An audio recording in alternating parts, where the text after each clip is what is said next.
Ok. Bom, boa noite a todos. É um prazer receber aqui hoje nosso amigo Enes Donizete, anestesista, um entusiasta da qualidade na anestesia, na cirurgia segura. O professor Enes é o coordenador da anestesia do Hospital Sírio-Libanês, em São Paulo, e também é o líder de um projeto interessante do paciente grave, que eu tenho tido a oportunidade de participar, de colaborar, e é uma coisa que muito me orgulha.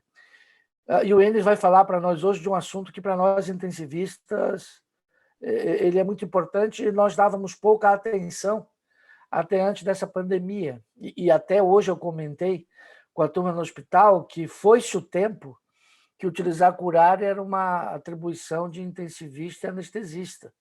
Hoje, todo mundo está utilizando curária, né? Todo mundo tem que saber quais as drogas, qual dose, o que pode acontecer, etc. Então, por isso eu acho que é muito importante essa discussão hoje. Enes, muito obrigado aí pela sua presença e, por favor, a palavra é sua. Perfeito. Super obrigado, Ederlon. Pessoal, desculpa aí pelo atraso, foi uma coisa meio atrapalhada, mas graças a Deus estamos aqui juntos. Vou compartilhar, ver se está tudo certinho, aparecendo na tela para vocês aí. Excelente. Perfeito. Ótimo.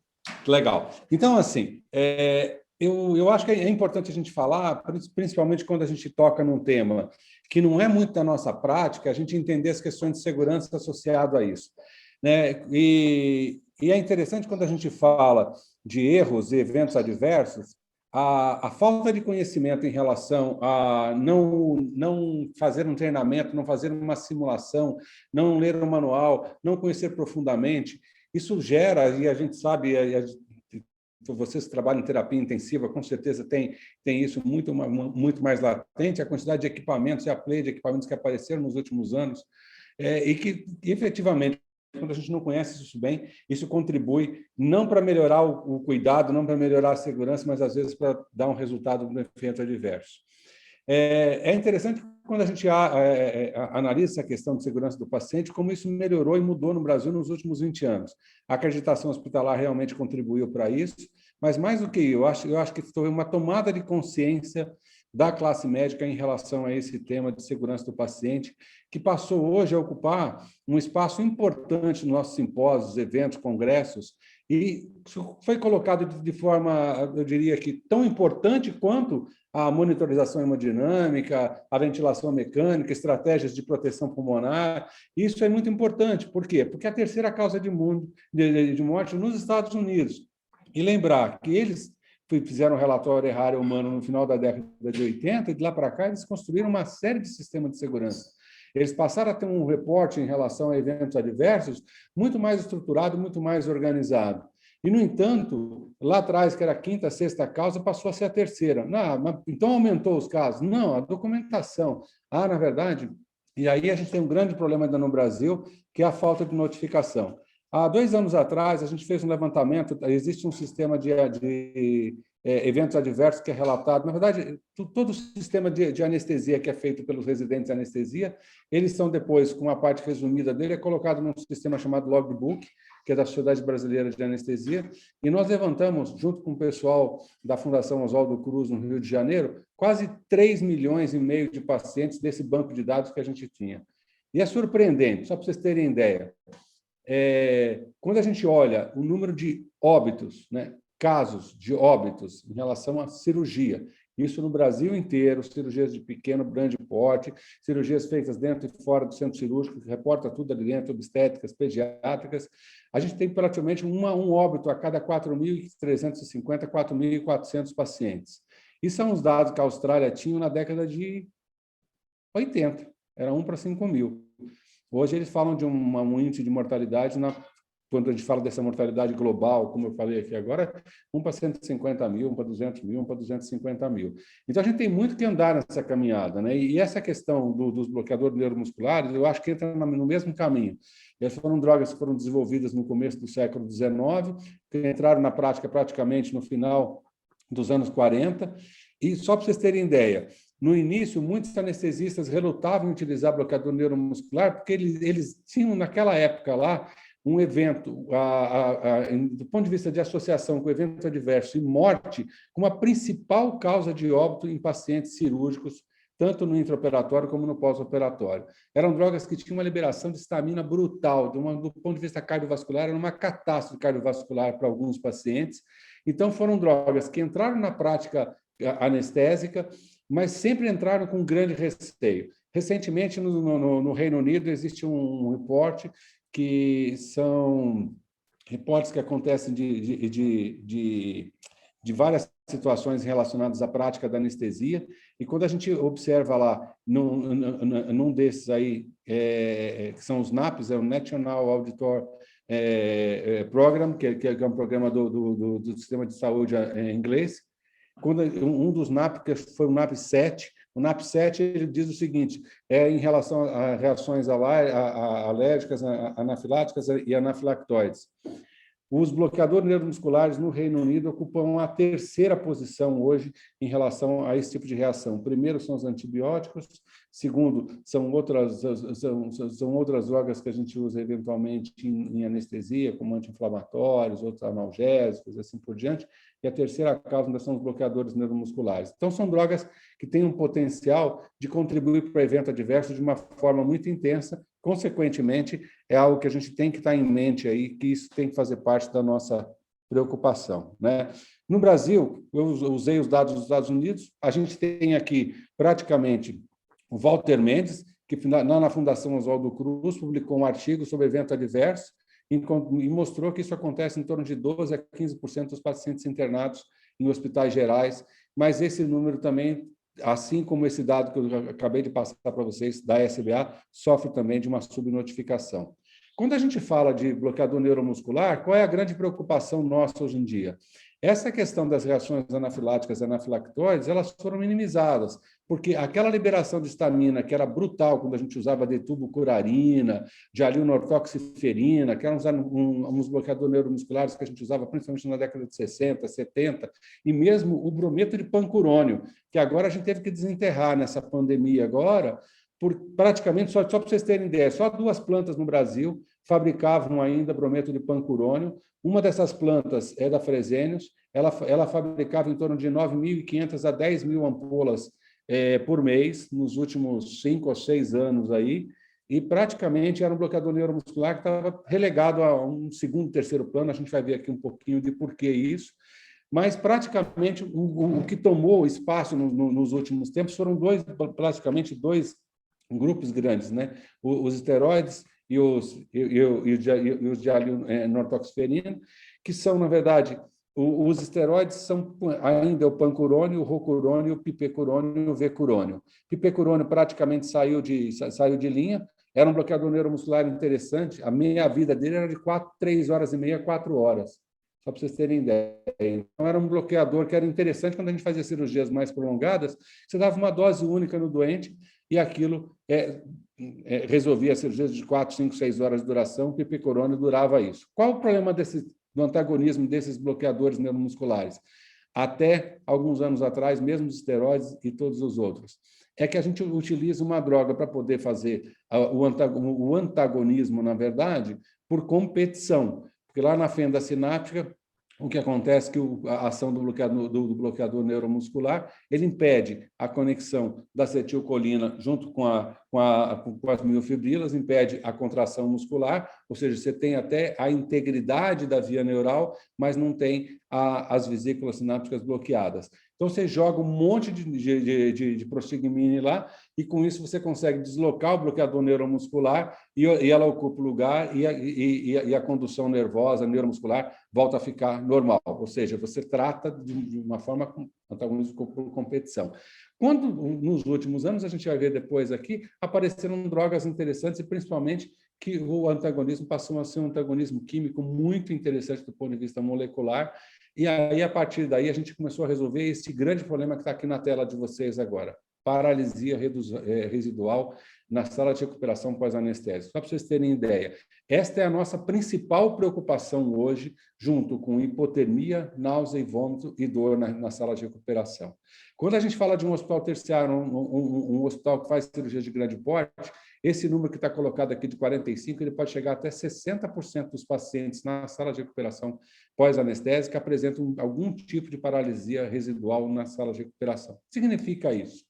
São pacientes que ainda têm um efeito residual do bloqueador neuromuscular, que foram antagonizados com a neostigmina, mas que ela não foi capaz de reverter esse bloqueio. E por que ela não foi capaz de reverter esse bloqueio? Simples, porque a gente monitoriza muito pouco. Existe um monitor específico, né? E eu costumo dizer o seguinte: você quer ver oximetria? Olha para o oxímetro de pulso. Quer ver a arritmia? Olha para o eletrocardiograma. Quer medir a pressão? Olha para o aparelho de pressão arterial. Isso pergunta para o anestesista. E se você quiser ver a atividade neuromuscular? E falar, não, eu mando o doente levantar a cabeça, mexer e assim por diante. É o seguinte, todos esses parâmetros, apertar a mão, levantar a cabeça, colocar a língua para fora, assim por diante, que são estratégias que a gente usa para ver se existe uma força muscular que retornou do paciente de forma efetiva, é um pouco mais do que essa incidência de paralisia residual na sala de recuperação. É de 52%, 54% a especificidade de todos esses métodos versus a monitorização. Aí tem um monitor, mas não usa. E tem essas complicações na sala de recuperação pós-anestésica. Então, isso talvez explique aquele doente que vai lá para a UTI, lá com vocês, lá, sai do centro cirúrgico e necessita que você tire um pouco o oxigênio dele na UTI para você testar, não dá para tirar, ele fica com 89, 88 de saturação, põe um oxigênio, fica com 94, 95, e que depois volta no sexto, sétimo dia com uma pneumonia no pós-operatório. Broncoaspiração. Então, assim, essa é uma situação muito grave para a gente e isso ainda continua sendo um problema.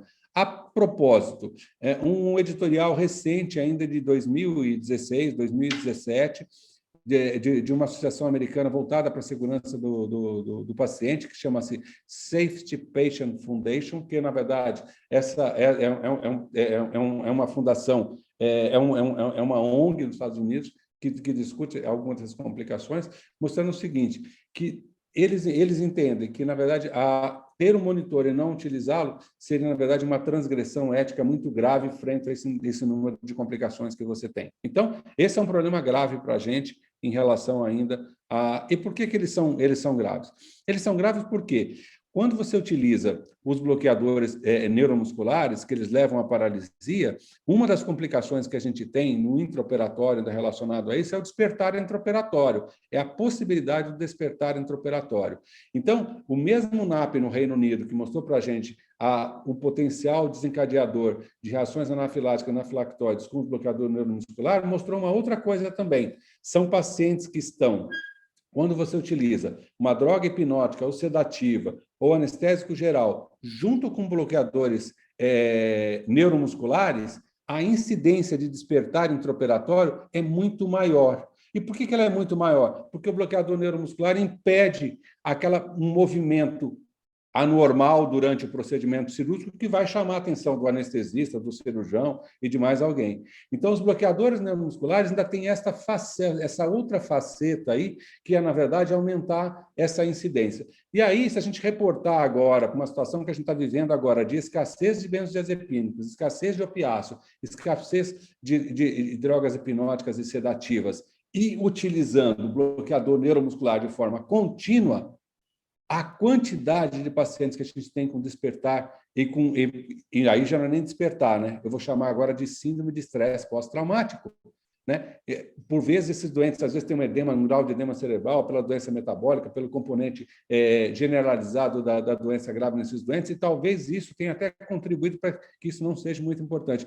Mas daqui a pouquinho nós vamos ver. Daqui a pouquinho nós vamos ver as situações relacionadas a essa situação. Então, despertar intraoperatório junto com o bloqueador neuromuscular, é uma situação complicada para a gente. Então, aqui, em relação ao paciente crítico, se recomenda infusão contínua de bloqueador neuromuscular de forma mais frequente que bolos intermitentes, é uma recomendação fraca. É mais forte você lubrificar e fechar os olhos do paciente de maneira adequada, aí, como você está usando bloqueador neuromuscular, do que utilizar essa outra prática aqui. E aqui, o outro dado importante aqui, os protocolos devem ser utilizados para guiar a administração durante hipotermia terapêutica e outras aqui. É uma boa prática. E eu diria que, mais do que protocolos, é a monitorização da atividade neuromuscular, que seria, na verdade, uma boa prática e que isso efetivamente vai fazer diferença, né? Então, são drogas excelentes, porque elas propiciam condições ótimas de intubação. Quando a gente fala de condição ótima de intubação, a gente tem que utilizar bloqueador neuromuscular. A gente diz o seguinte: qual é a condição ótima de intubação?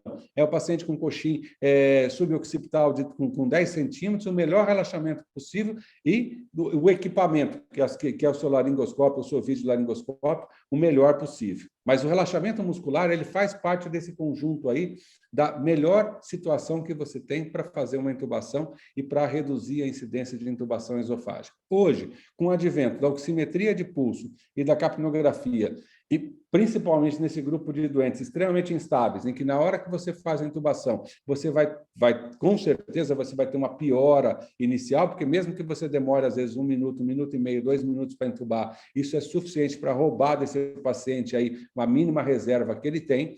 Mas o que você espera depois é uma melhora. Agora, mais do que uma melhora na oximetria, é uma visualização da capnografia. Então, quando a gente fala de bloqueador neuromuscular, de intubação, é fundamental que a gente tenha do nosso lado um capnógrafo para confirmar a intubação, principalmente naquele doente mais instável, porque o doente mais instável vai apresentar um nível, às vezes, de CO2 expirado, e vocês sabem melhor do que eu isso, do ponto de vista de retorno venoso muito baixo, o débito cardíaco baixo, às vezes o CO2 expirado vai ser 20, 22, 24, 26, configurando aquele quadro hemodinâmico grave que o paciente tem. Então, condição ótima de intubação, a gente precisa realmente dos bloqueadores neuromusculares. Quais desses a gente precisa? Reparem que a gente tem aqui a succinilcolina, que é usada praticamente desde a década de 40, 50. Ela simula uma condição muito parecida com aquilo que é a acetilcolina, e com isso você consegue enganar, mas ela tem que ser metabolizada, né? Ela é metabolizada por uma colinesterase plasmática. Quimioterápicos reduzem a concentração de colinesterase plasmática. Doenças crônicas, insuficiência renal, insuficiência hepática, disfunção grave sistêmica, também contribuem para a redução da colinesterase plasmática. E existe uma situação chamada pseudocolinesterase atípica, que é uma doença, na verdade, recessiva, que pode ser... a gente não tem muitos dados para mensurar que pacientes seriam suscetíveis a essa situação. E qual é o grande problema disso? Não metaboliza succinilcolina.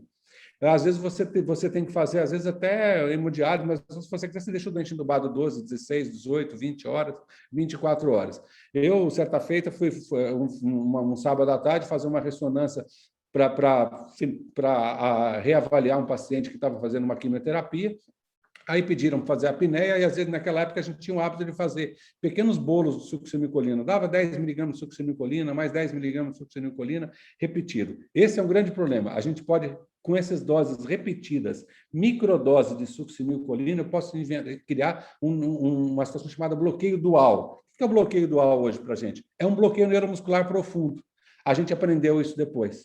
Aprendeu isso hoje com a monitorização. Então, a succinilcolina tem essa característica. Segunda característica dela, em doses mais elevadas, que às vezes que é a dose que você usa 2 miligramas por quilo de peso para fazer uma intubação em 45, 50 segundos, 1 minuto. Ou seja, encurtar o máximo possível o tempo aqui, reduzir a latência da droga, ter uma alta potência e ter um relaxamento muscular muito grande.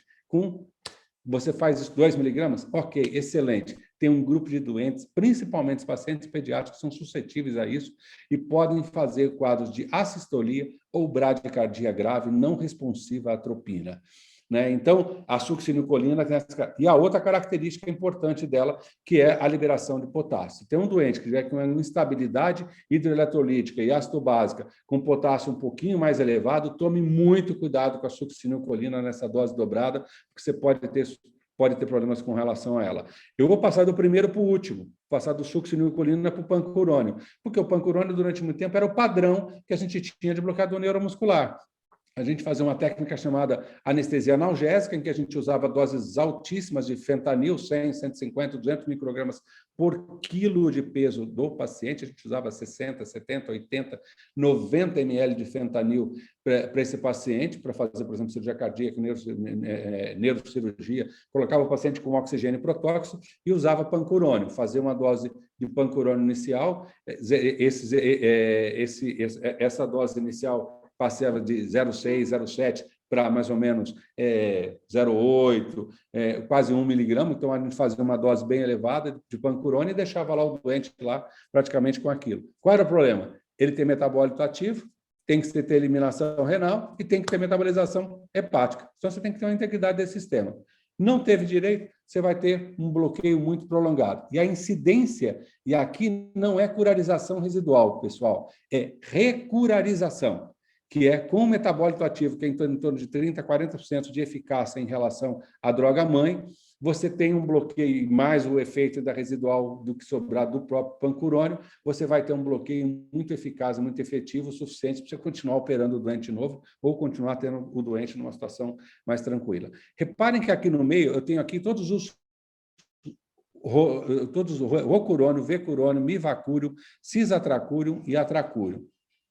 O cisatracúrio e o atracúrio são drogas que foram melhoradas. Eu tinha o atracúrio inicialmente, e aí, pela altíssima liberação de histamina, pela incidência de colapso cardiovascular em alguns pacientes, reações anafiláticas, anafilactóides gravíssimas em alguns pacientes, essa droga, na verdade, viu que a molécula trans era responsável por isso, foi criado o cisatracúrio. Então, com o cisatracúrio, é interessante, porque a partir daqui reduz-se bastante essas situações e você tem uma droga mais segura.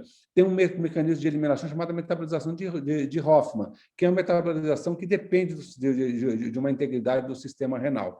Aí, agora, reparem aqui esses 3 esteroides aqui, o mivacúrio, o vecurônio e o rocurônio. O pancurônio também é uma droga esteroidal. Então, essa droga que eu vou falar depois, que é a Sugammadex, ela também pode ser utilizada no pancurônio, mas a maior parte dos estudos foram feitos com rocurônio, vecurônio, pouquíssimos com mivacúrio.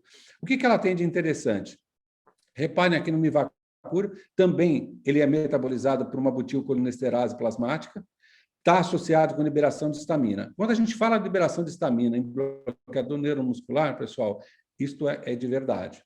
Isto é o seguinte, normalmente você induz anestesia e descobre o paciente. Aí o cirurgião fala, nossa, que placas vermelhas é essa? Você olha para o bloqueador neuromuscular e olha para ele e você fala, já sei onde é que foi, e assim por diante. Isso é frequente. Isso eu estou vendo na parte externa, né? Eu posso ter broncoespasmo, posso ter laringoespasmo, é uma outra situação, mas muitas vezes o que eu vou ter é uma hipotensão associada a isso, né? Então, aqui, quando a gente fala aqui do rocurônio, que é o padrão que a gente está utilizando hoje, né? É uma droga que é eliminada pelo fígado e pelo rim numa baixíssima concentração. Então, mesmo que você tenha uma disfunção renal, e esse é um problema que às vezes o pessoal que faz NE fala, não, tem que fazer succinilcolina e não pode fazer rocurônio, tem que fazer cisatracúrio. Não, a metabolização de Hoffmann depende também de uma parte de eliminação renal. Tem metabolização plasmática? Tem, mas depende. Então, assim, são drogas seguras para que você faça. Reparem aqui no seguinte, o tempo de início de ação aqui, de 1,5 a 3 minutos. A succinilcolina, 30 a 60 segundos. Se eu quiser fazer que o meu rocurônio vire uma succinilcolina, eu dobro essa dose dele. Eu faço em torno de 0,6, 0,7 normalmente, para poder entubar o paciente de 80 quilos, 48 miligramas, daria mais ou menos 50 miligramas. Quando eu quero, agora, eu posso chegar até 1,2, até 1,5, eu posso chegar até 2 miligramas por quilo de peso do doente. Se eu fizer isso, pessoal, eu consigo entubar esse doente com 45, 50 segundos.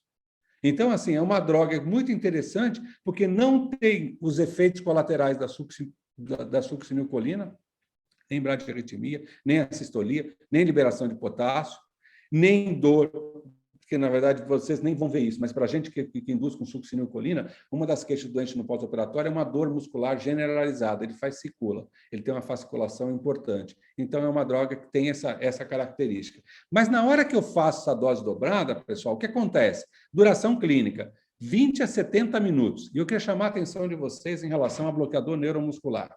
Reparem, nos outros bloqueadores neuromusculares, eu tenho um término mais previsível.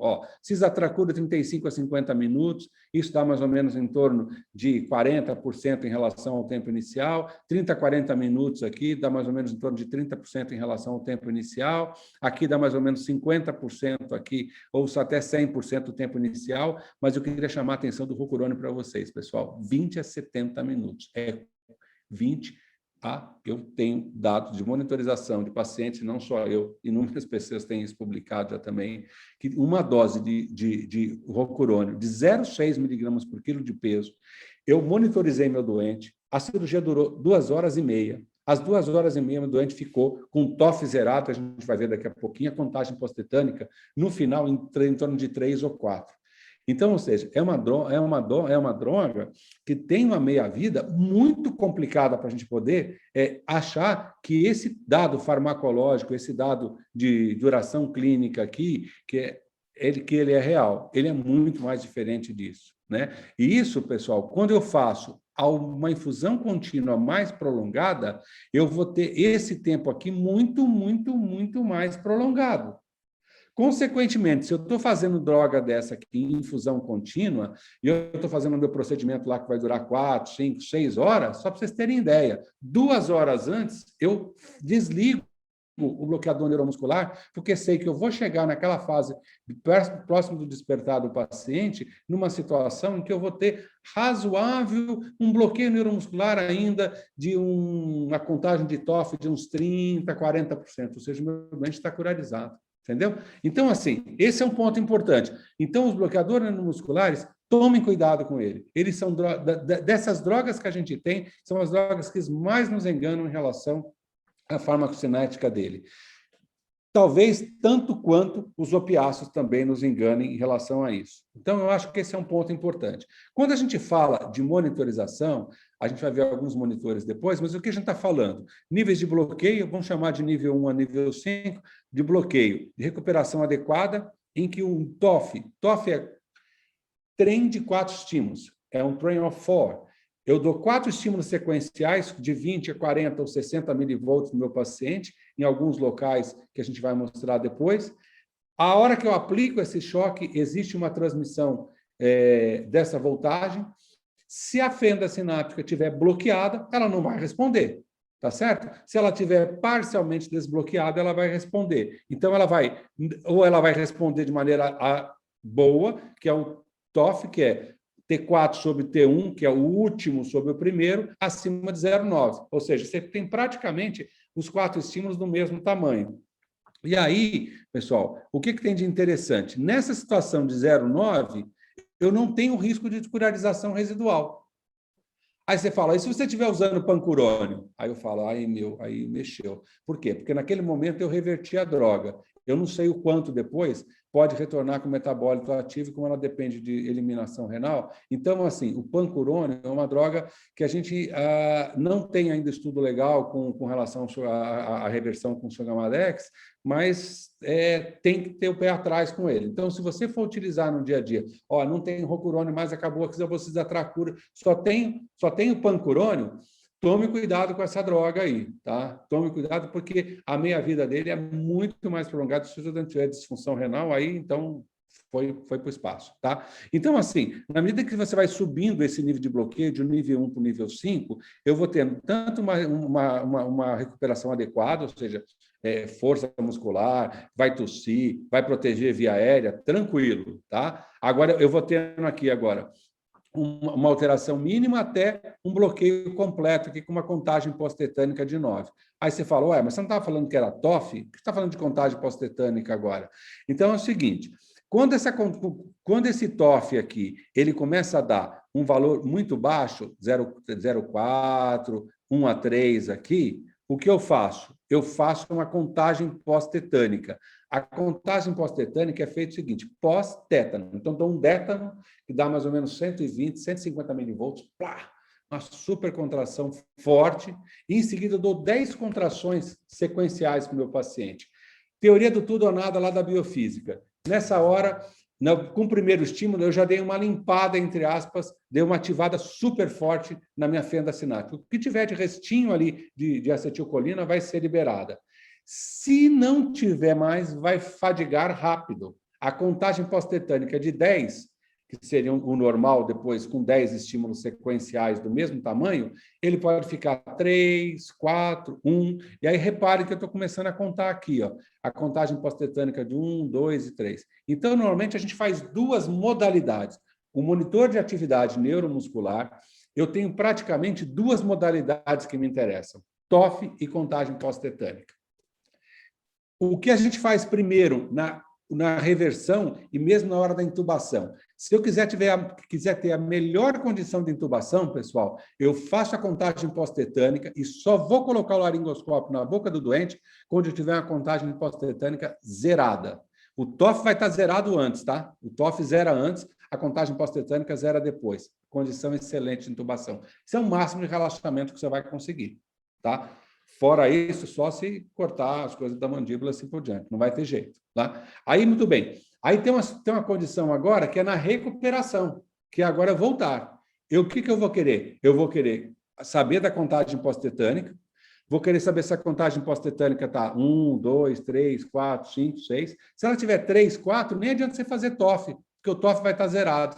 Tá legal? Então, assim, essas duas modalidades, elas são super importantes para a gente, com a ajuda do estimulador de nervo periférico, para a gente ter uma ideia do efeito que a gente tem residual ainda do nosso bloqueador neuromuscular. E, a partir daqui, eu vou tomar minha decisão. Esses são alguns dos monitores que a gente tem. Eu estava até comentando com o Ederlon que o primeiro monitor que a gente comprou foi um monitor exatamente como esse aqui, ó, tá? O tipo 2 jacarezinho, 2 eletrodinhos aqui, vou junto aqui do tibial, vou junto aqui do ulnar, vou junto aqui do auricular da pálpebra aqui, coloco 2 sensorzinhos aqui e faço o estímulo. Que se 20, 40, 60, o lugar mais preciso para a gente, mais específico para a gente ver a ação do bloqueador neuromuscular é o auricular da pálpebra. Do ponto de vista de semelhança com o diafragma, é o que tem a melhor semelhança com o diafragma. Mas o que a gente habitualmente faz? A gente usa, na verdade, o ulnar, que é muito mais fácil, o braço está aberto, está à nossa disposição. Repara que esse bichinho aqui tem 4 coisinhas só. Um regula a voltagem, o outro regula o tempo e os outros 2 dá só o TOF, como eu falei para vocês, é a contagem pós-tetânica. Então, isso é o básico que você precisa num monitor desse. Legal? Muito bem. O que a gente tem de interessante agora? A gente foi melhorando, foi sofisticando isso, tá? Então, reparem aqui, eu tinha um sensor de força aqui, mais ruinzinho aqui, porque eu via aqui, na verdade, esse não tem sensor de força. Vocês se repararam aqui. Sabe por que não tem, pessoal? Porque eu fico olhando. Eu olho aqui. Então, eu dou lá o choquinho, que é visual e pode ser medido. Aí eu falo, 4 contraçãozinhas. Então, agora aqui o que aconteceu? Sofisticou. Agora eu tenho um sensor de força que eu coloco aqui no dedo do paciente. Esse sensor de força é colocado aqui na região hipoternar e aqui eu tenho esse monitorzinho. Esse a gente tem disponível no Brasil. E é a Andrea que faz, está escrito aqui embaixo, que é o TOF Scan, tá? E tem alguns outros desses aqui. Esse aqui a gente não tem ainda, dentro do Senzime, agora já está sendo registrado aqui no Brasil, daqui a pouco a gente vai ter. Repara que ele já vem com um eletrodo mais estruturado, é um eletrodo descartável. E esse aqui agora, que é o Twist View aqui, está chegando no Brasil agora, já foi registrado, está chegando aqui também. Ele tem, na verdade, esse sensor aqui que você pode colocar, e eles têm os sensores, tão orbicular, como ulnar e assim por diante. Ele é muito interessante, né? E aí você tem a eletromiografia ou outra. Então, assim, quando a gente fala na terapia intensiva, você sabe melhor do que eu hoje, com insuficiência respiratória e melhor acoplamento do paciente para melhorar a oxigenação, com certeza, os bloqueadores neuromuscular. Aí agora, o que eu quero discutir com vocês, pessoal? Alguns efeitos colaterais aqui relacionados a isso, né? Aqui, eu tenho mais especificamente aqui, depois essa apresentação fica aí, eu vou passar ela para o Ederlon, fica para vocês aí, tá? Eu tenho aqui o início do efeito, o final do efeito e a dose aqui que a gente não tinha colocado naquele lá. E a dose de infusão contínua que está colocado aqui. Não sei se é essa dose que vocês têm utilizado em termos de micrograma por quilo por minuto. Só que o que tem de interessante, pessoal? Quando você pega um doente de 140 quilos, 1,68 m, o ideal é que você calcule a sua dose do bloqueador neuromuscular pelo peso ideal. Uai, mas por quê? Por que não pelo peso total? Porque é músculo. Tá? Então, esse é um outro problema que a gente tem importante. A gente acaba dando uma sobredose para os nossos pacientes porque a gente fez o cálculo do peso total. E a gente tem que fazer o cálculo do peso ideal para esses pacientes, que você vai ser muito mais preciso. Mas mais preciso ainda se você utilizar esses monitores que eu mostrei anteriormente. Só para vocês terem ideia, na nossa prática diária, quando a gente utiliza esses monitores, a gente chega a reduzir as doses de bloqueador neuromuscular em torno de 30% a 40%. Tem alguns estudos que você pode chegar até 55%, 60% de redução na dose desses bloqueadores neuromusculares. Em que população? Idosa. Porque quando você fala de um paciente de 75, 80, 85, 90 anos, massa muscular, melhor do que eu, sabe a sarcopenia, sabe as situações que você tem. Então, você perde até um parâmetro de saber quanto é que tem de massa muscular no seu doente. A monitorização te guia, te deixa numa ótima condição. E qual é o nó dessa história toda? É quando você usa muita dose, muita droga a mais do que o doente precisa, esses efeitos colaterais vão ser mais intensos. Bloqueio vagal, estimulação simpática com pancurônio, bloqueio vagal com rocurônio, com vecurônio, e liberação de histamina, né? Então, assim, liberação de histamina, estimulação muscarínica com uma bradicardia, como eu falei para vocês. Então, essas doses de infusão aqui contínua aqui, elas são, de novo, elas são guias para você iniciais, mas, idealmente, o bloqueador neuromuscular, a gente deveria utilizar como a gente está utilizando o Propofol hoje no centro cirúrgico. A gente tem um sistema chamado de infusão alvo controlado. O que é isso? É uma bomba de infusão em que eu coloco lá no alvo lá, quanto que eu quero de alvo, mas antes disso eu informei lá a idade do paciente, o peso do paciente, o sexo do paciente e a concentração que eu quero de droga no plasma. Ele calcula quanto de droga eu vou ter no plasma e me dá uma segunda e uma terceira conta.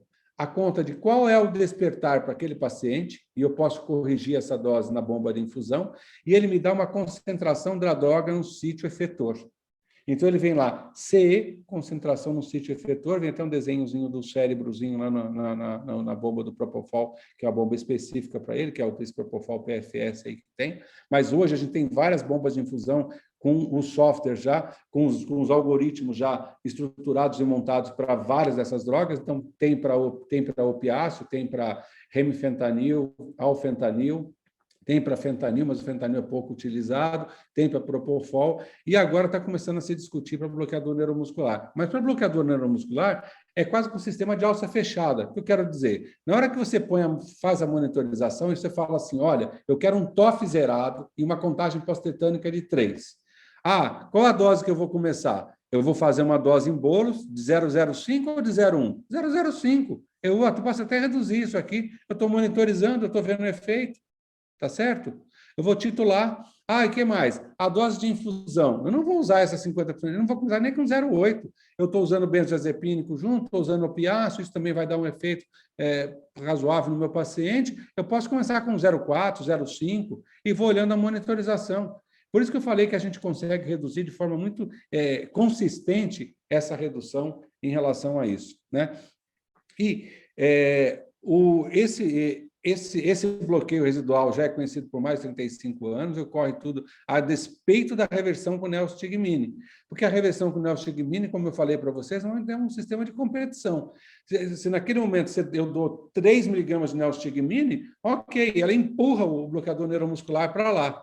Mas ela tem uma meia-vida curta, 40 minutos, 1 hora, 1h30, 2 horas, 2 horas e meia, dependendo do doente. Daí a pouquinho, na hora que ela cai, se você tiver um bloqueador neuromuscular, se o doente estiver hipotérmico, se ele for um doente obeso, que ele recircular demais, a gente vai acabar tendo essa situação. Então, na verdade, é o seguinte, o ideal para a gente é não considerar o tempo, é considerar a monitorização, quando considerar o TOF mais ainda a contagem pós-tetânica, né? E aqui ele colocou aqui que o bloqueio residual é um importante elemento de segurança do paciente aqui e que a gestão desse bloqueio neuromuscular afeta o desfecho do paciente no pós-operatório, né? Os inibidores de acetilcolinesterase, como a neostigmina, são habitualmente utilizados. Tem taquicardia, náusea, confusão, obstipação e delírio, pessoal, principalmente junto com a atropina, porque quando você faz isso por conta dos efeitos dele, você tem que contrabalançar os efeitos colaterais dele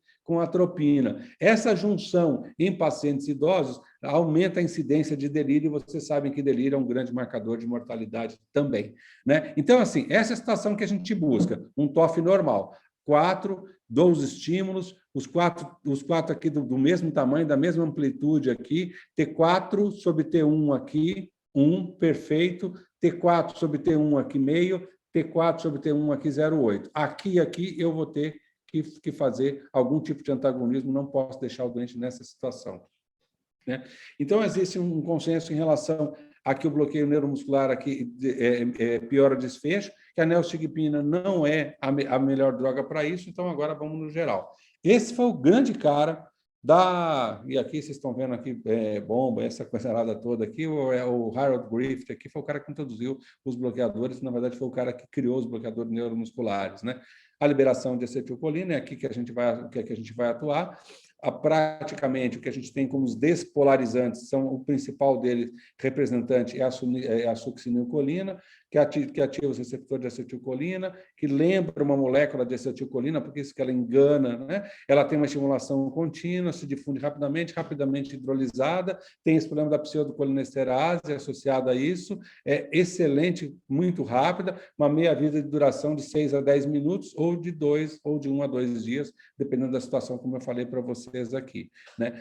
Tem uma correlação, e agora a gente começa a discutir alternativas de sedação na terapia intensiva. Aqui no Brasil, a gente está começando a discutir isso como alternativa, que é o uso de anestésicos halogenados. Na Europa, a gente já sabe, né? Tem o Anaconda, tem outros sistemas de liberação de anestésicos halogenados, já foram utilizados, e que mostraram ser eficazes e eficientes, e tem uma vantagem, né? Por exemplo, nesse momento agora de carestia, agora que a gente tem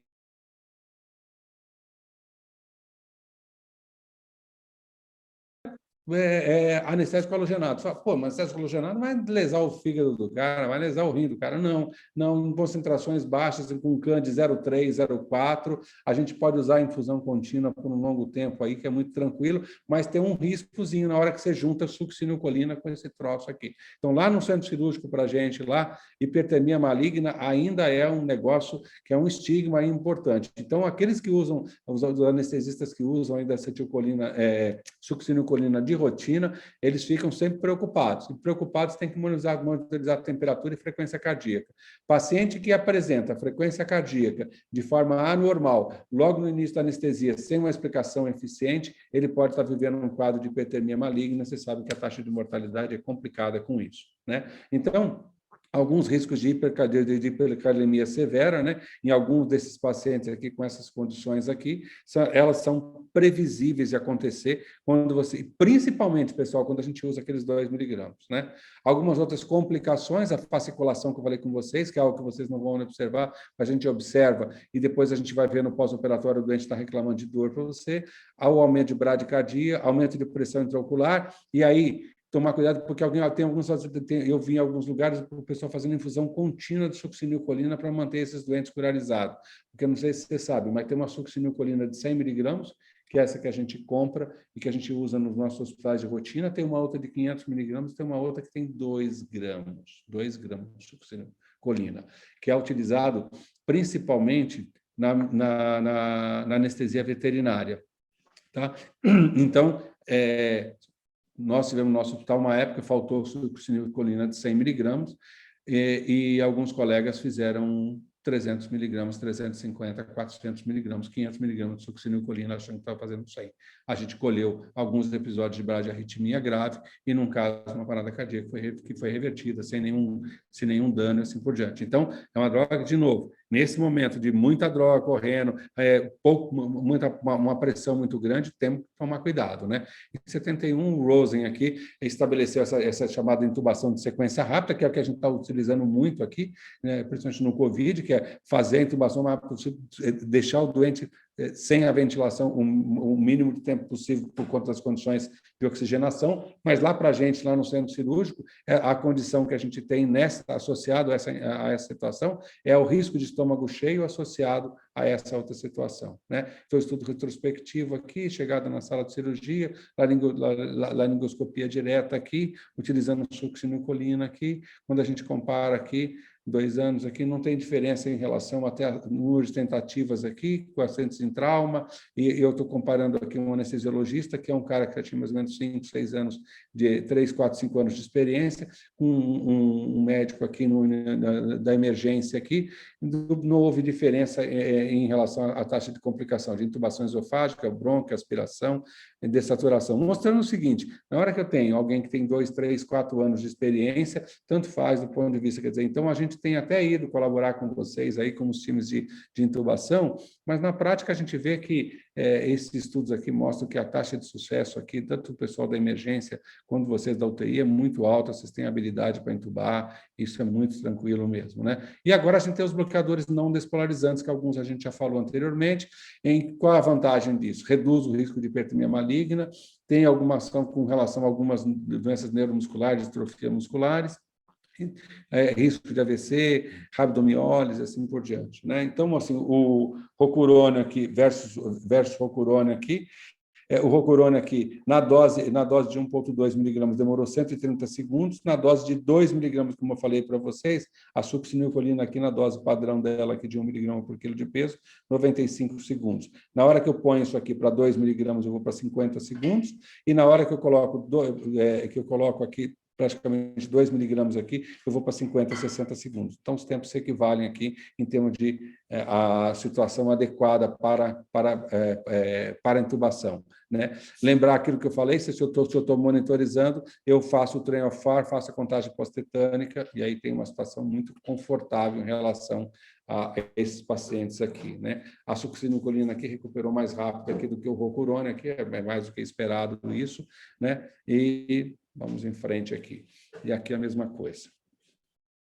Só quero mostrar uma outra coisinha para vocês aqui, que é essa associação aqui, Propofol mais succinilcolina, teve uma condição aqui de intubação melhor aqui que Propofol e rocurônio, naquela dose de 0,6, tá, pessoal?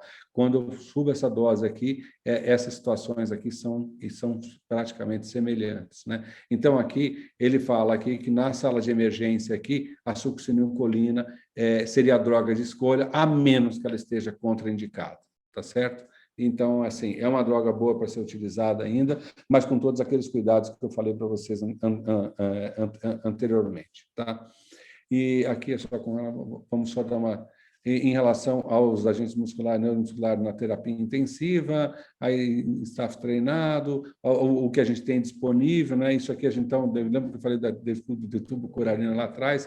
Praticamente a gente tem hoje, na verdade, é o rocurônio aí que está entrando nesse chamado kit intubação, né? Aqui são só algumas das vantagens, decréscimo de oxigênio, ablação, tá? Aqui é só um algoritmo aqui para você ver se tem disfunção hepática ou renal. Sim. Então, cisatracúria, atracúrio, bolo, infusão em bolos. Não tem nada, pode usar pancurônio. Tem droga, contraindicação com uma droga vasolítica? Não. Então, tá bom. Sim. Então, assim, evite pancurônio, isso é disfunção renal. Então, assim, esse é um algoritmozinho legal para você tomar a decisão na hora ali de qual droga você vai usar em função dos efeitos colaterais que ela tem, né? Então, assim, o grau de recomendação é C ainda, né? Um grau de recomendação baixo, mas lembre-se que isso aqui foi um dado de 2002 ainda, né? Em relação à utilização de bloqueador neuromuscular na terapia intensiva, né? E aí, algumas outras coisas aqui, a monitorização clínica do TOF, ainda com nível baixo, ainda a sedação, e aí essa é outra coisa importante que eu estava falando para vocês. Eu acho que monitorização dos níveis de sedação e monitorização dos níveis do bloqueador neuromuscular. É muito importante isso. Por quê? Porque quando você tem uma droga que tem uma meia-vida muito prolongada, extremamente errática, e você tem uma dificuldade, depois de 2, 3, 4, 5 dias, utilizando a mesma droga, com taquifilaxia, com redução da eficácia da eficiência em relação a hipnose desse paciente, tomem eu acho que a gente vai fabricar muita gente com síndrome de estresse pós-traumático e muita gente com delírio, com confusão mental, com desorientação no pós-operatório e que vai levar uma enorme dificuldade para a gente, né? E aí vem a discussão aqui da miopatia, né, com essas drogas. E aí, pessoal, eu estava até conversando com esse tópico com o Ederlon ontem. Essa miopatia, eu falei, os benzodiazepínicos, os bloqueadores neuromusculares, né? Na nossa, assim, na opinião de muita gente, os bloqueadores neuromusculares. E aí, a gente tem uma super oportunidade de reduzir isso aqui com a monitorização que você pode reduzir. E a infusão contínua ou dose em bolos, depende, se você estiver monitorizando, você pode fazer uma ou outra. Eu mostrei ontem para o Ederlon, uma situação que a gente que é muito semelhante à que vocês vivem, que, lógico, respeitadas todas as diferenças, mas a gente faz muita cirurgia de coluna. Segunda-feira eu fiz uma cirurgia de coluna, com uma artrodese de coluna, uma senhora de 79 anos de idade, eu fiz uma monitorização hemodinâmica, mas só para vocês terem ideia, foram 7 horas de cirurgia em decúbito ventral nessa paciente. Né? Então, não são mesmo as 16 horas que vocês estão utilizando lá, mas só para vocês terem ideia, nessa paciente, como ela tinha uma monitorização eletrofisiológica no operatório, eu utilizei só o bloqueador neuromuscular no começo para a intubação e até o posicionamento dela. Depois eu não utilizei mais. E praticamente essa doente ficou com uma infusão contínua de propofol, de remifentanil e alguns shots de fentanil. E, assim, do ponto de vista de acoplamento, ventilador, assim por diante, ficou perfeito. Então, assim, mas como é que eu estava fazendo? Eu tinha não só a monitoração da atividade neuromuscular pelo neurofisiologista, como tinha também o meu monitor de profundidade anestésica. E com aqueles 2 parâmetros ali, eu conseguia dar um plano que não fosse profundo demais, porque imagina uma senhora de 80 anos de idade, decúbito ventral por 7 horas, fazendo uma cirurgia que ia de T10 até L1, né? E uma reoperação, então o risco de sangramento é muito grande. Então, assim, dá para a gente pensar em situações semelhantes. Aqui eu quero chamar a atenção de vocês níveis de magnésio.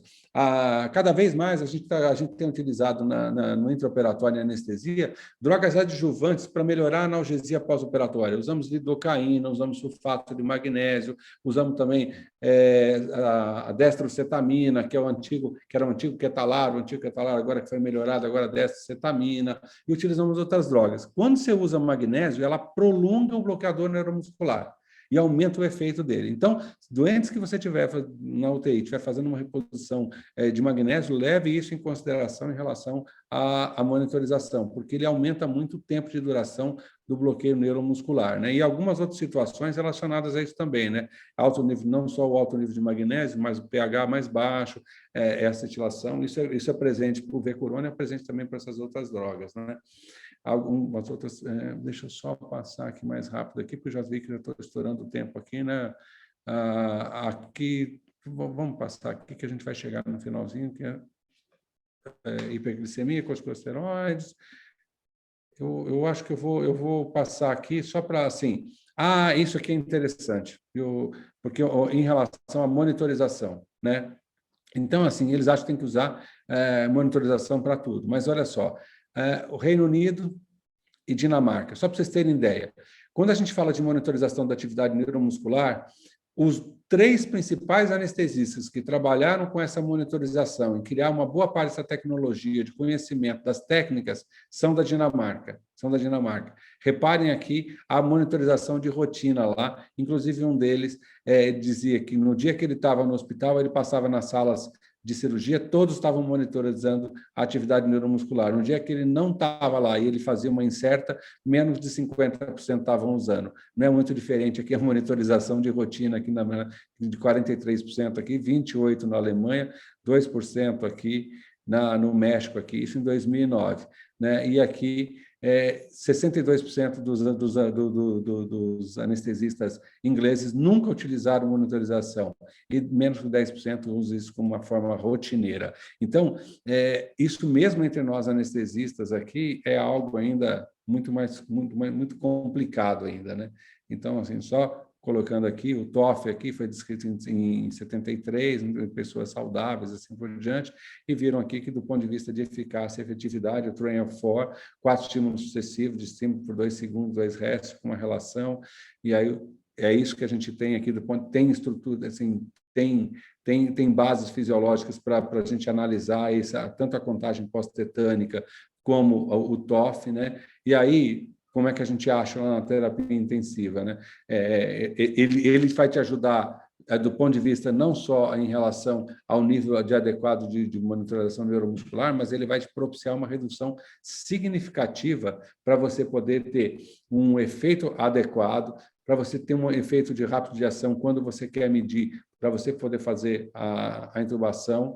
E se você faz o bloqueador neuromuscular ideal, essas coisas aqui todas vão acontecer. Como a gente não tem ele ainda, a melhor que a gente faz, na minha opinião, é fazer a monitorização, né? E aqui algumas desvantagens aqui, você sabe melhor do que eu aqui em relação aos efeitos aqui dos bloqueadores neuromusculares. E aqui a gente chega aqui naquilo que é uma droga hoje interessante. A gente falou da neostigmine, que é um bloqueador por competição, e o Sogamadex, ele, na verdade, foi criado inicialmente como mais uma droga bloqueador neuromuscular. Depois se viu que ele não tinha efeito de droga de bloqueador neuromuscular, esse é muito comum com os bloqueadores, né? E ele foi assim extremamente efetivo na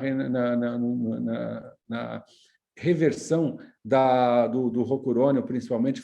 Esses são os principais trabalhos publicados no mundo, vários, mas mostrando exatamente a eficácia e eficiência do Sugamadex. Então, é uma droga para aquela situação que você tem no final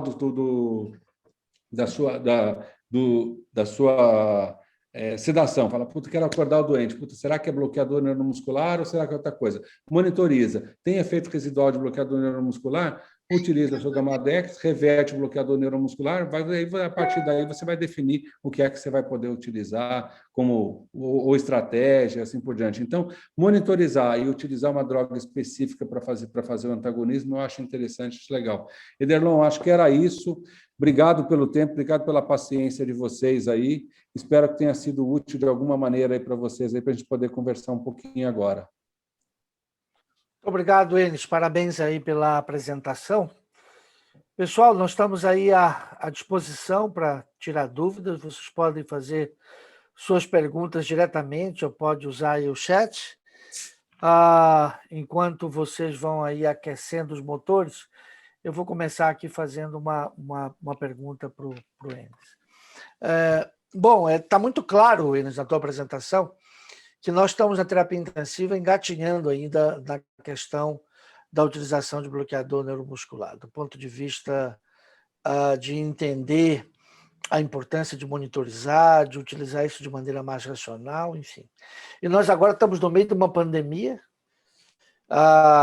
com escassez de produtos, inclusive, com as complicações associadas ao uso excessivo da droga, enfim.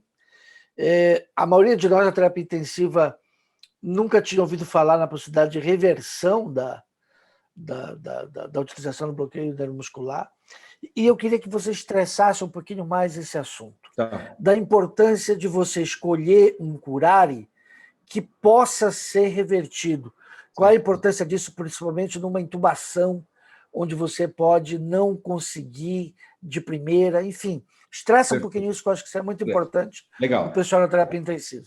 Tá, então assim, succinilcolina, o que a gente espera? Uma reversão espontânea, 5 a 6, 7 minutos, não tem antagonista, né? Então tem que esperar o tempo dele. Não consegui entubar, a gente diz o seguinte, tive dificuldade para entubar, antes disso eu já aprendi uma outra coisa. É fácil ventilar? Não, é meio difícil ventilar. Botei Guedel, não sei o que, mas está difícil. A gente chama isso de ventilação difícil. O que é? A dificuldade de manter a saturação de forma isolada, né? Com um ventilador, com um médico apenas. Nessa condição, o que a gente faz? Segura a máscara com as duas mãos e pede para alguém encher a bolsa reservatória e ir ventilando para você. Então, a gente já definiu ali que a gente tem uma ventilação difícil. Vou lá e faço uma laringoscopia. Se eu fizer mais do que 3 tentativas sequenciais sem conseguir, eu chamo isso de intubação difícil. Então, eu tinha ventilação difícil, agora tem intubação difícil. Quando a gente usa isso, a gente entra num algoritmo que a gente chama da via aérea difícil, que chama não ventilo, não intubo. Dificuldade para ventilar e dificuldade para intubar. Isso para a gente é uma tragédia, uma desgraça, né? Assim, é o pesadelo do anestesista. Quando acontece isso, ele já pediu ajuda até para Deus e assim por diante, porque ele sabe que a partir dali a situação é complicada. E eu imagino agora, Edelon, num cara que você já chega lá no daí para entubar o cara está com 78 de saturação, com 80 de saturação. Você ventila, ele vai para 80, vai para 81, 82. Então, assim, é um cenário extremamente inóspito. Então, essa primeira coisa fundamental é ter toda uma infra preparada para essa situação. Falei, tudo bem, vou usar succinilcolina, vou usar dose dobrada, vou. O que pode dar essa porcaria? Bradicardia. Eu tenho que ter atropina preparada, eu tenho que ter alguma droga lá que possa me ajudar a responder nessa hora, porque senão eu vou colher, além da dificuldade da intubação, daqui a pouco uma parada cardíaca. Tá bom. Não, só tenho atracura no meu hospital. Puta, bicho, você tem atracura e succinilcolina, melhor corre o risco. Se você não tiver efeito colateral, se não tiver nenhuma contraindicação, opte pela succinilcolina. Por quê? Porque o atracura, amigo, não tem antagonismo. Tem um antagonismo da neostigmine. Mas quando você usou ele por 40, 45, se você pegar um bloqueio profundo, que é TOF zerado, contagem pós-tetânica zerada, você não reverte o neostigmine. Nem se eu fizer 20 miligramas de neostigmine, eu não consigo reverter. Então, bloqueio profundo para a gente, que é TOF zerado e contagem pós-tetânica ou zerada, ou 1, ou 2, ou 3 estímulos, bicho, para reverter esse troço aí, só por Deus, com cisatracúrio e atracúrio. Não, agora eu tenho rocurônio, cisatracúrio e succinilcolina. Opa, você tem isso, Gamadex? Tenho. Tá bom. Deixo lá minhas ampolinhas do lado lá, tento lá entubar o cara. Não consegui entubar. Se eu quiser, eu posso antagonizar o efeito do rocurônio com o Sugamadex. Mas faz 3 minutos que eu fiz. Problema nenhum, amigo. Se você usar em torno de 6, 8 miligramas por quilo de peso de Sugamadex, você reverte o efeito do bloqueador neuromuscular. Problemas que você vai ter, amigo. Depois que você fez o Sugamadex hoje, você só vai poder repetir o rocurônio 12 horas depois ou 24 horas depois. Tá? Porque ele não vai ser eficaz, não vai ser efetivo. E, às vezes, essa duração muito prolongada, super prolongada do efeito, né, que a gente chama de ED95, assim por diante, né, e é duas meia-vidas livres. Então, se ele dura 2 ou 3 horas, você pode botar 8, 9, 10 horas, assim por diante. Então, assim, cenário. Eu prefiro, lá no centro cirúrgico, correr o risco de ter que antagonizar com o Sugamadex, mas voltar para a situação. Sabe por quê? Porque não ventilo, não entubo, normalmente acaba para a gente lá, pode acabar em cricotirostomia. E aí é um negócio complicado. E aí tem é um desespero. É um desespero. E aí, Edelon, tem um negócio que eu acho que é muito legal e que agora, nessa pandemia, a gente tem que usar e abusar agora no sentido de adquirir esse produto. É a videolaringoscopia. O videolaringoscópio, a minha prática mudou. Então, hoje, assim, 100%, eu uso a desculpa do que tem Covid, entendeu? O risco do Covid, para usar o videolaringoscópio. Então, eu só pego o laringoscópio convencional, sabe para quê? Para passar a máscara laríngea. O restante tudo eu vou com videolaringoscópio. A lâmina X3, acho que eu sou um dos maiores usuários no Brasil de lâmina X-Blade, entendeu? Que é uma lâmina fantástica. Põe fio guia, putz, é perfeito. Então, assim, mesmo numa condição mais inóspita, você consegue entubar. Então, o bypass para aquela situação que eu falei, daquela não ventilo, não entubo, na minha opinião, hoje, com o videolaringoscópio, foi para o espaço. Você sabe que hoje nós reintubamos um paciente pós falha de intubação imediata com o vídeo. Quem está aí para contar a experiência, pessoal? Caio, quem foi que reintubou com o vídeo? Para contar um pouquinho da experiência, para partilhar isso com o pessoal. Temos que ver se a Ju está aí, que ela voltou a intubação. Nossa residente Juliana. Eu acho que ela foi ou com vídeo, ela pegou o kit inteiro de intubação difícil, ou com vídeo ou com articulado, se não me engano. Deixei lá à disposição. Não, e é como o Denis falou, depois que você utiliza uma vez, você não quer não quer correr risco. É muito mais seguro para o paciente. Muito E até uma mais. coisa que você comentou ontem, até a preocupação com posição do paciente, você não precisa ter, né? Não Você precisa, é consegue, impressionante. consegue Assim, qualquer posição. lá no Sírio eu falo que a gente tem um travesseiro lá, que é um protocolo de intubação difícil, sabe? Aquele parece uma bexiga, que o doente deita em cima dele, o travesseiro volta e joga ele para frente de novo. Então, ele tem via aérea difícil 100% do tempo. Então, eu falo que foi um protocolo que a gente criou lá no hospital, lá, para criar intubação difícil, para a gente poder treinar. Mas é impressionante, sabe? É assim, o travesseiro deve ter uns 20 centímetros, não tem 10 centímetros, tem uns 20. Então, assim, joga o pescoço do cara para frente. É impressionante a visualização que você tem com o vídeo do laringoscópio. É impressionante mesmo. Bom, o César aí, como um bom intensivista, quando você falou aí da reversão do bloqueador neuromuscular, ele já pensou na frente, puxa vida, aí para aqueles pacientes que usaram por tempo prolongado bloqueador neuromuscular, eu não posso usar neostigmina para reverter isso e, de alguma forma, tratar esse paciente que não recupera depois de um uso prolongado? Então, poder você pode, César, só que você tem que ter um parâmetro. A gente só pode utilizar neostigmine em pacientes que têm um bloqueio moderado. O que é bloqueio moderado? Eu tenho que ter TOF zerado e que tem que ter pelo menos 5 contagens pós-tetânicas ou 6 contagens pós-tetânicas. Se eu tiver menos que 3, menos que 4 ou zerado, você está proibido de utilizar neostigmine. Por quê? Porque não reverte, amigo. E você quer saber de uma coisinha? Neostigmine, nessa condição, funciona como um bloqueador neuromuscular. Ela piora o bloqueio. Ela aprofunda mais o bloqueio. Tá? Então, assim, não prescinde da monitorização. Quer usar neostigmine? Quero. Legal. Ok. Tem bloqueio profundo? Tem. Esquece, amigo. Não dá. Não pode usar. Tem que esperar o doente superficializar do bloqueio. Ou seja, não dá para você utilizar com segurança sem o paciente estar monitorizado. Exatamente isso, Ederlon. A gente cansa de falar isso para os nossos anestesistas. Fala, bicho, como é que você pode? Porque às vezes eles pegam, não, eu só uso neostigmine, né? Porque é custo-benefício. Mentira! Sabe por que é custo-benefício? Porque ele não sabe nem se o doente dele foi para a China ou foi para Hong Kong no pós-operatório ou foi para o quarto. Ele não tem nem ideia. Ele não faz visita pós-operatória. Mari, às vezes ele vê o doente na sala de recuperação, sabe? Não tem follow-up. Então, se não tem follow-up, seu doente vai tudo bem. Eu tenho 100% de doentes que vão bem. Meus doentes não têm náusea, não tem vômito, não tem frio, não tem mal-estar, não tem nada, não tem dor. Agora, quando você começa a seguir os doentes e quando você pega essas grandes séries que foram feitas aí, bicho, não é assim, não é nada disso.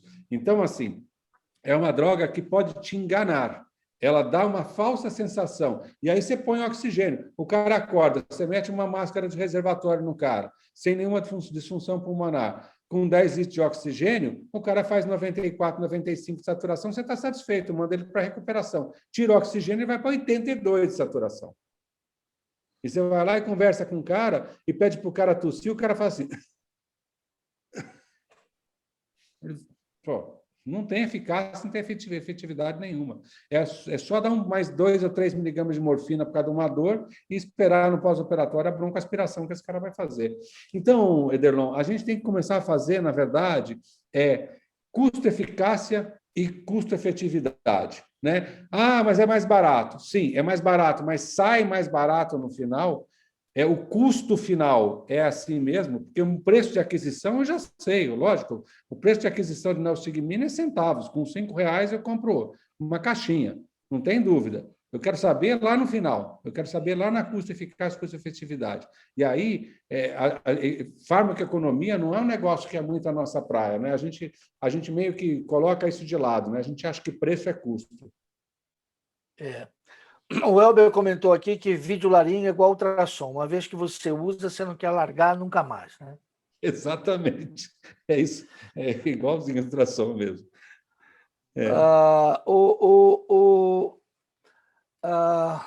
Enes, deixa eu te perguntar uma coisa, até porque intensivista não é tão preocupado com farmacologia quanto anestesista. Isso é uma coisa clássica.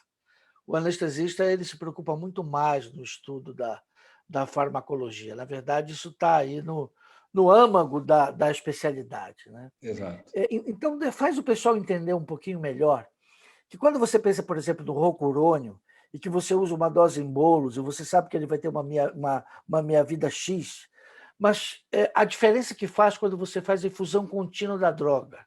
Perfeito. E o quanto isso é diferente na tua percepção de quanto tempo ele vai demorar agora para não estar mais bloqueado, para estar desbloqueado. Comenta um pouquinho isso, que eu acho que isso é importante para o entendimento do pessoal. Então, vamos assim. Dose padrão. Vou lá, dou 0,6 miligramas de rocurônio no cara, espero 3, 4 minutos, não tenho monitorização, intubo. Quase com certeza, 30% a 40% dos doentes que você for intubar não estão na chamada condição ótima de intubação. E por que não estão? Porque o 0,6, para uma boa quantidade dos pacientes, não é a dose ideal para ter um bloqueio profundo que a gente precisa, que é aqueles desaparece o TOF e desaparece a contagem pós-tetânica. Tá bom. Então, se eu quiser ter isso, o que eu faço? Uso 0,8. Na hora que eu passo de 0,6 para 0,8, qual é a vantagem e a desvantagem? A minha vantagem é que eu vou ter um bloqueio mais eficaz e mais eficiente. No entanto, eu vou ter agora um término de ação dessa droga mais irregular. Lembra lá que eu falei? O tempo de meia-vida de distribuição, o tempo de meia-vida de eliminação é 3 vezes a dose do tempo padrão. Então, se a droga dura 60 minutos, eu estou falando que a meia-vida de eliminação é 180 minutos. Então, não surpreende quando eu monitorizo e encontro com aquela dose de 0,6, 0,8, 3 horas de duração. Porque a dose de eliminação é 3 vezes essa dose. Deixa eu desligar aqui só. Pronto. Pois bem, então veja só. Então, essa meia-vida de eliminação é um parâmetro importante para a gente ter na cabeça, porque ele reflete, na verdade, toda a farmacocinética da droga. Agora, muito bem, agora eu mudei. Não vou fazer mais 0,6 nem 0,8, eu vou fazer agora 2 miligramas por quilo. Eu vou agora fazer uma dose super alta, porque eu quero entubar esse cara em 50 segundos, 45 segundos. Perfeito. Qual vai ser a meia-vida de eliminação de 2 miligramas? Bem, se é 3 vezes aquela dose que eu tinha inicialmente, que dava mais ou menos em torno de 180 minutos, eu vou considerar agora em torno de 360 até 720 minutos como possibilidade de tempo de eliminação de uma dose única de 2 miligramas de rocurônio por quilo de peso. É tempo pra caramba. Eu estou falando o seguinte, aquela dose vai durar 6 horas, 7 horas, 8 horas. Por isso que eu brinco com o pessoal, falo, você deu 2 miligramas? Pode ir para a sala dos médicos, toma um café, volta, prescreve depois, pede para a enfermeira não ter pressa. Mas foi buscar lá no almoxerifado o rocurônio para fazer infusão contínua. Sem problema, esquece, fica tranquilo. Você tem 720 minutos para poder fazer a sua infusão contínua. Aí o que acontece com o povo, Ederlon? Já sapeca já a infusão contínua na dose do topo. Então, assim, se você juntar esses 720 minutos, mais esse outro da infusão contínua no topo, seguramente você tem aí uns 800 a 1.200 minutos. Bicho, você tem 10, 12 horas para você poder eliminar aquela droga. 18 horas para eliminar aquela droga. Então, na hora que você para a infusão contínua, depois dessa dose em bolos, depois de uns 2 dias de infusão, você deveria esperar 24 horas para limpar o seu organismo de rocurônio. É isso? Isso sem... Agora, se eu tenho um monitor o tempo inteiro, Ederlon, eu tenho certeza que vocês vão usar 1/3 da dose que vocês estão usando, que vocês vão ter condições de falar o seguinte, em 3 horas esse cara está praticamente aqui, em 3 horas eu faço neostigmina nesse cara, porque ele vai ter um TOF de 10%, 15%, 20%, 30%. Posso fazer neostigmina nele de boa, tá certo? Tranquilo. Não preciso de usar a droga mais cara. Agora, um outro nó. Vou lá, sapeco Sugamadex no cara, 2 ou 4 miligramas por quilo de peso. Putz, legal, 100%. Putz, ótimo. Eu não estubava esse cara, não. Eu ficava quietinho ali, esperava umas 3 horas, repetia a monitorização para ver se ele não vai regularizar. Eu ficaria com medo, eu ficaria com receio. E farmacologicamente, é por isso que eu estou com medo. Eu estou com medo da questão farmacológica. Não é a questão do efeito errático da droga ou do errático do Sugamadex. Não. É do ponto de vista de efeito cumulativo no organismo dessa droga. Porque, lembre-se, você tem depósito no intravascular, você tem depósito no músculo, mas você tem depósito na gordura, você tem depósito no fígado. Isso é tudo compartimento, a gente chama de compartimento ricamente vascularizado, medianamente vascularizado e pobremente vascularizado. Você deve ter Sugamadex Rocurônio no osso do cara, que deu tempo de circular e ficar preso lá. E esse negócio, uma hora, vai sair para a circulação. Né? E como é sistema de compartimentos, na hora que você vai esvaziando o compartimento principal, os outros compartimentos vão começando a liberar. Sabe? Então, assim, eu diria que fez dose maior, fez infusão contínua, está sem monitorização, faz o seguinte, vamos esperar 24 horas. Nem olha para isso. Vamos esperar, em 24 horas. O Rocurônio foi embora. O Enes, e isso sem falar que tem vários estudos mostrando que os pacientes que têm falência múltipla de órgãos, essa eliminação é mais lenta ainda. Mas fazendo um paralelo, Enes, com a tua cirurgia prolongada. Hoje, a gente, quando prona um paciente, a gente prona ele, em média, aí, por umas 16 horas. Isso é o padrão. Uhum. Se eu faço uma infusão contínua por 8 horas, depois de ter feito um ataque, dá tranquilo para eu imaginar que, pelo menos pelas próximas 8 horas, eu estou tranquilo que esse paciente ainda está bloqueado. Né? Com certeza, com certeza. Ederlon, ele deve ter, no mínimo, uma contagem pós-tetânica de 2 ou 3. Ele está com TOF zerado. Eu não tenho nenhuma dúvida que ele está com TOF zerado. Ele vai ter um bloqueio profundo. De muito profundo para profundo. Moderado não vai ter. Com certeza. Você sabe que eu falei que entrevista não se interessa muito por farmacologia. Eu esqueci do Luciano aí. Ele até já levantou a mão. Fala aí, Luciano. Bom, tá dando para ouvir bem aí? Estou com a máscara aqui. Bem. Perfeitamente. Professor, muito obrigado pela aula. Eu tenho uma dúvida de um assunto que realmente sempre me preocupa quando uso o curário, né? Que é o seguinte, todo curário tem um grau de termossensibilidade. Ele decompõe com o calor. Né? Certíssimo. Então, e o rocurônio, ele não tem uma termossensibilidade tão alta, mas ele também tem, né? Tem. O único que não tem é o cisatracúrio, né? O cisatracúrio é termoestável, né? Então, o problema é esse, né? O problema é que a gente está usando doses altas, mas a gente não tem muita certeza do quanto está sendo efetivo, né? Eu queria que o senhor comentasse isso, por favor. Sim. Então, só para você ter ideia, no hospital, como é que a gente usa normalmente? Ele fica na geladeira, fica refrigerado. Aí depois, quando ele sai daquela geladeira refrigerada, ele entra numa caixa de isopor. A gente coloca ali 2 ou 3 daqueles gelinhos que a gente tem lá, sintéticos lá dentro e mantém ele friozinho na sala. Já teve gente que mediu depois o seguinte: tirou da geladeira, botou no meio ambiente por 4 horas, 6 horas, 8 horas, 12 horas, 24 horas. O que ele viu? Com 24 horas, você pode reduzir até 30% da eficiência da droga. E aí eu queria dizer para vocês uma outra coisa. Uma coisa é a droga-mãe. A outra coisa é genérico e outras drogas, tá certo? Por quê? Porque eu posso ter de 80% a 120% do sal original. Então, só para você ter ideia, os europeus dizem o seguinte: quando eu compro um rocurônio genérico ou similar, eu aumento a dose em 30% em relação, em vez de fazer 0,6, eu faço em torno de 0,75, 0,8, para ter o mesmo efeito. E reparem, gente, isto não é roubo, não é que o cara sacaneou. Não, A lei dos genéricos diz que você tem que ter uma droga que você mede de vez em quando, que ela tem que ter de 80% a 120% da eficácia, da concentração da droga-mãe. Então, ela pode ter até mais, mas normalmente ela tem menos. Então, isso que você falou é importante. O fora da geladeira, o pendurado lá em infusão contínua.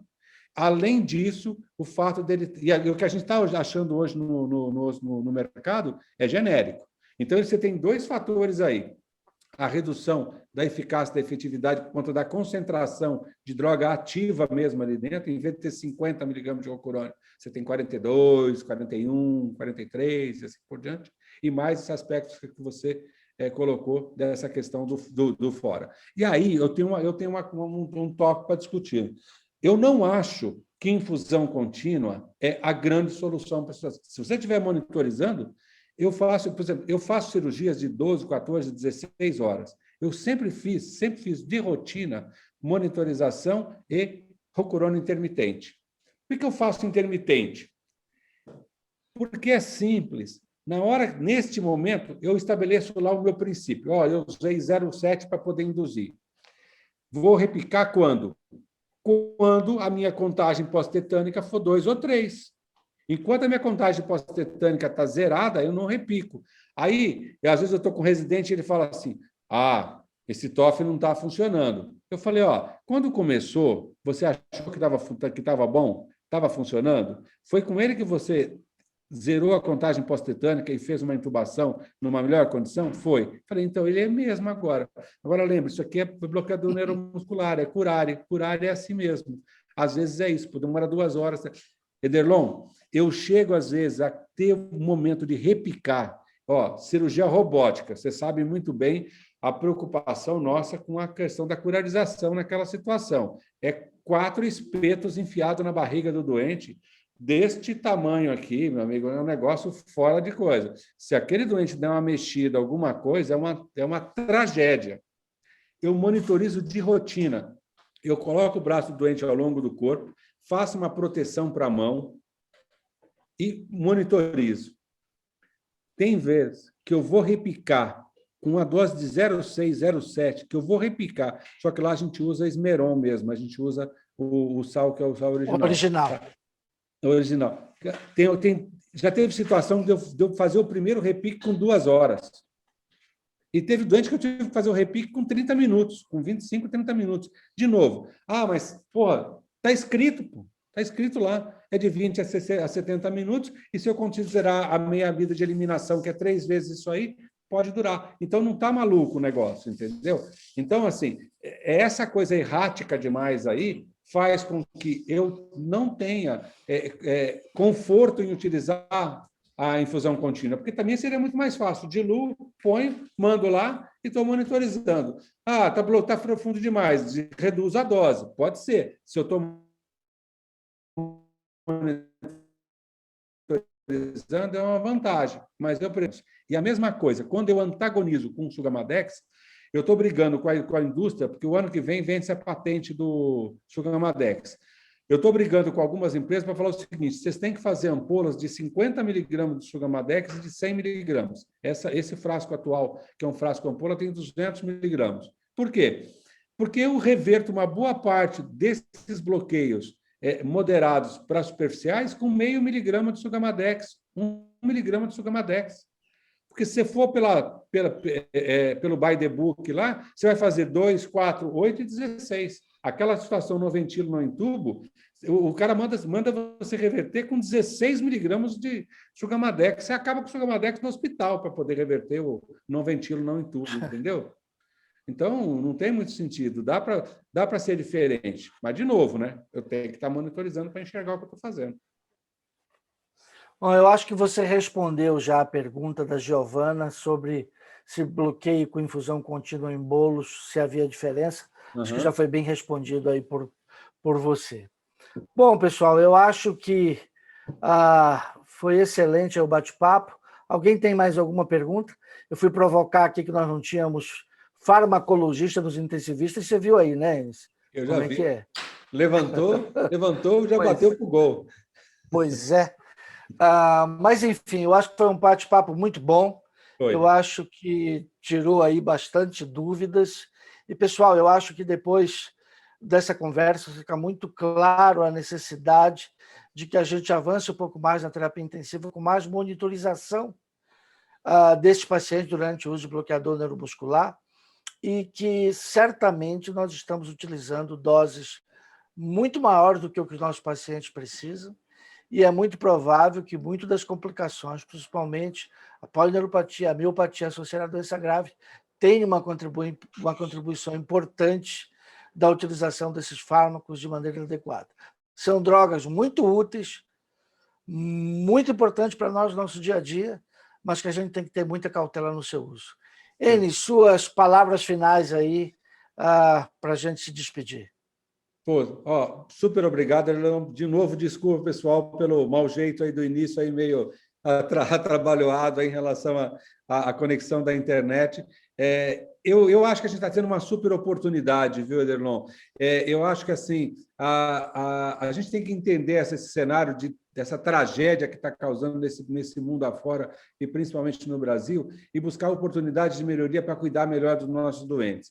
E eu não vejo melhor oportunidade que tem de nós, anestesistas, interagirmos com vocês, intensivistas. Acho que vai ser uma troca muito útil, acho que a gente cresce muito, acho que a gente melhora. Eu vi uma palavra aqui, desfecho, aqui diz, não vai haver desfecho pós-operatório, é isso. A gente precisa de estimular o lado de cá a enxergar o pós-operatório, a enxergar desfecho, a entender esse cenário, e acho que se a gente fizer algumas trocas aí, por exemplo, esses monitores nossos são stand-alone, eu enfio ele debaixo do braço, Ederlon, levo para você e falo, está aqui o monitor, e você roda, você não precisa de comprar um monitor para cada leito, sabe? Com um monitor, 2 monitores numa UTI de 20 leitos, você vai monitorizar adequadamente todos os seus pacientes.